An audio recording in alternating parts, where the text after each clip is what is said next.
The one question I get asked all the time: D, how the heck did you make it out of foster care? I spent 18 years in foster care, 12 different foster homes, 2 different group homes. I've never met my dad before in my life. I met my biological mom for the first time when I was 21 years old. Unfortunately, my mom passed away, so both of my parents are non-existent in my life.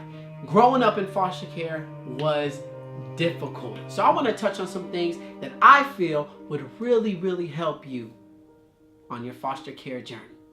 When people ask, D, you spent more than half of your life in foster care, bouncing around from place to place. Why do you have such a positive attitude? How did you get through it? Pay attention. First thing I did is I started to embrace foster care. Unfortunately, there's a stigma out there, a make-believe stigma and a very untrue and false stigma about growing up in foster care. Automatically, people think, oh, he's in foster care. He's a bad kid. He doesn't learn like everyone else. We're going to have problems with him. Automatically, people think that foster care is some disease. But because of that stigma, I was running from foster care. Me and my foster brothers would go to people, oh, why you guys look different? Oh, same mom, different dad. Why y'all got different last names? Same mom, different dad. Oh, we pulled out every stop just so people wouldn't look at us different. I thought something was wrong with me. I thought being in foster care was my fault. Then I realized it's not my fault. I wasn't born, it was like, yo, doc, put me in foster care. I don't want to be with these people. No, it was my parents' fault. They did some really stupid things and made some really stupid decisions, and that landed me in foster care. It's not my fault. Going into foster care wasn't my fault, but what I decide to do while I'm in foster care, that's my fault. That is where my responsibility comes in. But before I started to embrace it, I was running from it. And then I started realizing, like, yo, I can't do this anymore. Because then you lie, and then you have to keep lying to make those lies true. And that's exhausting. So I started to embrace it. And this is what happened when I started to embrace foster care. When I started to say, yo, this is a part of my life. I'm gonna have to deal with it whether I run from it or not. Things started opening up. I started realizing, 1, I'm not alone. 2, there are people who build organizations, I'm talking massive organizations, just for me, just to help me get from point A to point B. There's millions of dollars out there just for me, just to help this little black boy going through foster care get from point A to point B to be as successful as we can possibly help this kid be. All that stuff just for me. I also realized that there's people that I will never meet in my life that have a heart that say, look, maybe I can't help you physically, face to face in the same room, but I'll open up my pocketbook for you. I'll donate this TV to you, this laptop to you. I'll make this scholarship for you so you can have a chance at a successful future. Embracing foster care and realizing it wasn't my fault was my first step. The second thing that I did is I stopped limiting myself. I was literally building a mental prison by myself, no other help. I was building a mental prison for myself, closing the door on myself every day, locking it, hanging the keys right here, and then complaining that I'm in this prison, that I can't do this and I can't do that. And boy, was I off. I stopped limiting myself because I realized just because I'm in foster care doesn't mean I'm not human. I eat like everyone else. I have talent. I can dance. Yo, I can sing. I can make friends. I can hoop. I can run.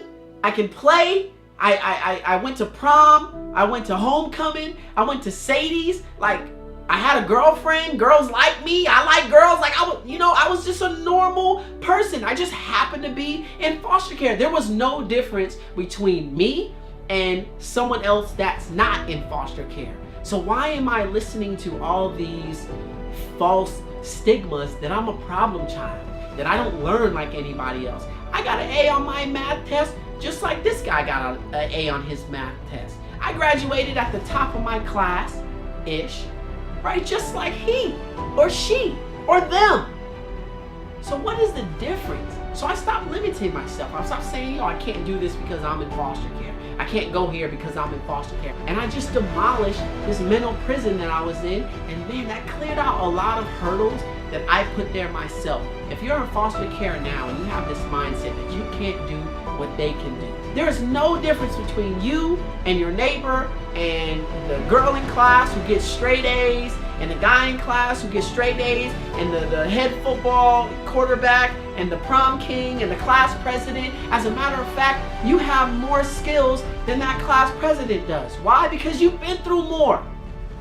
So why can't you go for class president? Why can't you go for ASB president? Why can't you go for the big titles and the big school? You're just as smart as that person next to you. So stop limiting yourself. The last thing I did, and probably the most difficult thing that I did, is I started trusting people again.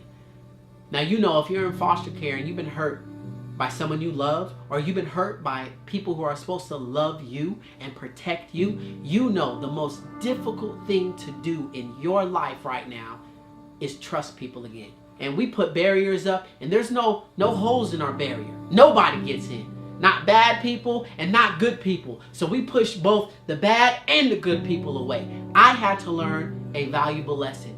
Trust is a risk. As soon as you decide you're going to trust people, you are taking a risk. Why? Because there are people out there who want to hurt you. There are people out there who want to take advantage of you, who take advantage of your gifts, your skills, your talent. There are people who want to use you. There are people out there that want to see you fail in life. And they will use love and kindness to set you up for that trap. But at the same time, there are people out there who do care about you, genuinely, who want you to go from point A to point B, who want you to be successful, who don't want you to quit, who don't want you to quit on yourself. There are people out there, and you guys may be asking, well, how do I find those people? They're there. That's how you find them. They're there when you need them. They're there when you don't need them. They're the ones that are disappointed in your failure. The people who are okay, are cool, but when you fail, those are the people that really don't care. It's the people who are disappointed in your failure. Why? Because they see the best in you. They see right through that facade. They see right through that mask that you wear every day when you're like, oh yeah, everything is fine. They see through that. It's the people who go above and beyond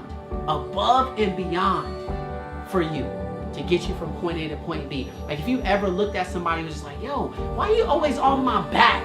That's the person that you need to trust. Because if they're always on your back when you don't want to do something, imagine what happens. Imagine the support when you do start to get your foot on the right track. Imagine that.